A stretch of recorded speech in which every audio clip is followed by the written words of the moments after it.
Hi guys, today நாம் எப்படி ஒரு இன்டர்பிரேட்டர் ஒர்க்காகுன்னு சொல்லிட்டு பார்க்கலாம் ஓகேங்களா.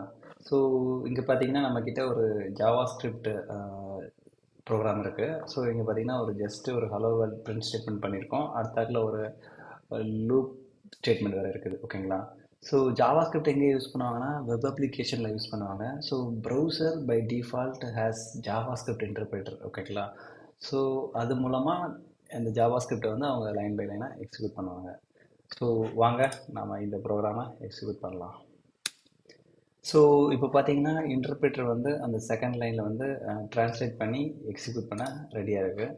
ஸோ இதை எக்ஸிக்யூட் பண்ணால் என்ன ஆகுனா, ஸோ செகண்ட் லைன் எக்ஸிக்யூட் பண்ண உடனே ஸோ ஹலோ வேர்ல்டுன்னு பிரிண்ட் ஆகிடும். ஸோ நெக்ஸ்ட்டு தேர்ட் லைன் என்ன பண்ணோன்னா, ஸோ இந்த கண்டிஷன்ஸை தான் செக் பண்ணும். ஸோ இண்டெக்ஸ் இதுக்கு வந்து ஒன்று அசைன் பண்ணோம். ஸோ அது லிமிட்டேஷன் 5 வரைக்கும் இருக்கா இல்லையான்னு சொல்லி கண்டிஷன் செக் பண்ணோம். ஸோ எல்லா கண்டிஷனும் மேலே மேட்ச் ஆச்சுன்னா நெக்ஸ்ட்டு இந்த ஸ்டேட்மெண்ட்டை பிரிண்ட் பண்ணோம். So print பண்ணிடுச்சா.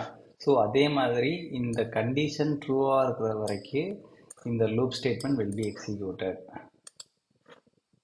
ஸோ பார்த்தீங்களா. ஸோ இன்டர்பிரேட்டரோட ஜாப் வந்து இப்படி தான் இருக்கும் ஓகேங்களா. So each line it will translate and execute ஓகேங்களா. தேங்க்யூ கைஸ், பாய்.